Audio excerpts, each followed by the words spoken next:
What is the real and the virtual? Well, someone can easily describe real as something that is occurring in reality and is not just an illusion. Virtual can then be described as a digital replica of reality.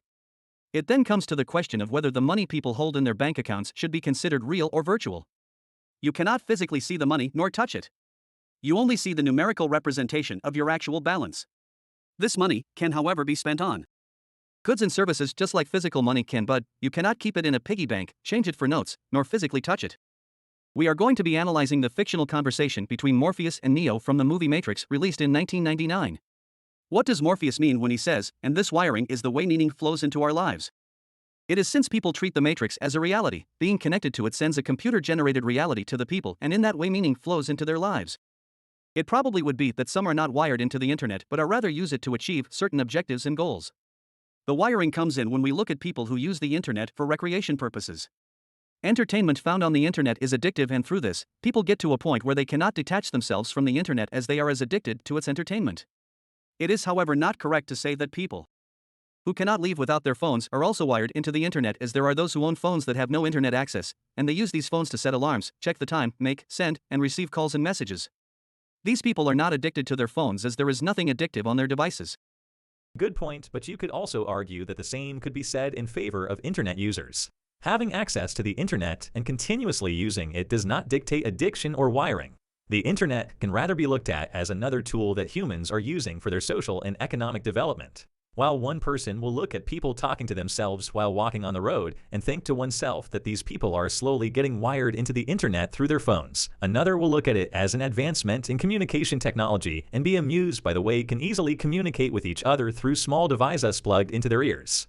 Unlike the Matrix, people in the modern era can use the internet but not necessarily be wired into it. An example would be that the most I could go for was about 7 minutes without any technology. I realized the soft wiring might be a thing since I couldn't go too long without any of it. I couldn't fill the silence or kill the boredom with anything. Entertainment is almost all on the internet, so without it, I couldn't do much, which shows that we have come to a point where a person can't live without their phones because they need it for even the smallest tasks such as knowing what the time is. We can support the claim that people are soft-wired into the internet based on this personal experiment. In the conversation, Morpheus introduces the Matrix as a virtual reality that we are potentially wired into.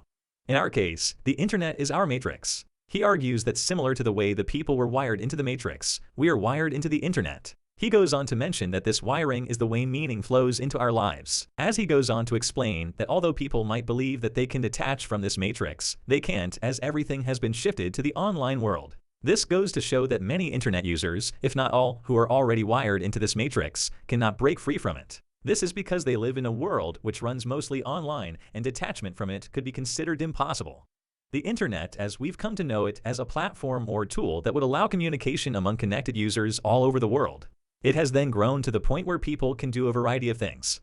People can send and receive money, chat, voice and video call, work, and study. It has become an essential part of efficient existence in the modern world. He talks about the internet and social media as an example of how people are already part of the matrix. People live as though their online identities were their true identities. Research carried out by some researchers in 2020 about online identity crisis issues in online communities went on to show that people believe that by creating their profile in online communities, they may consciously decide and showcase the traits that characterize themselves. Today's media portrays some countries, cultures, and people as less evil and hostile compared to other certain groups of people. We can see that the consumers are made to easily believe what is being fed into their minds. They are like a device connected to a central system that keeps downloading data into them, much like the people in the Matrix were connected to it. We could look at a ban on violent games like the Grand Theft Auto franchise that was being pushed by politicians earlier last year as they were linking it to the rise in carjacking crimes. This forced some parents to stop their kids from playing those games, even though there was no link between the games and crimes of that sort. Truly, it's inevitable to accept the internet is home to a lot of false information, scams, and false identities, but the blame should not be put on the internet, but rather on the people that run it and those that use. As the old saying goes, guns don't kill people, people kill people. The same can be said about the internet. The internet does not mislead people, it's people that mislead people, and they use the internet to do so. Just like people moved away from walking and using animals for transportation to using cars, people have advanced to the .com era where they are able to do lots on the internet, a platform that has connected the world, availed opportunities, and spread awareness.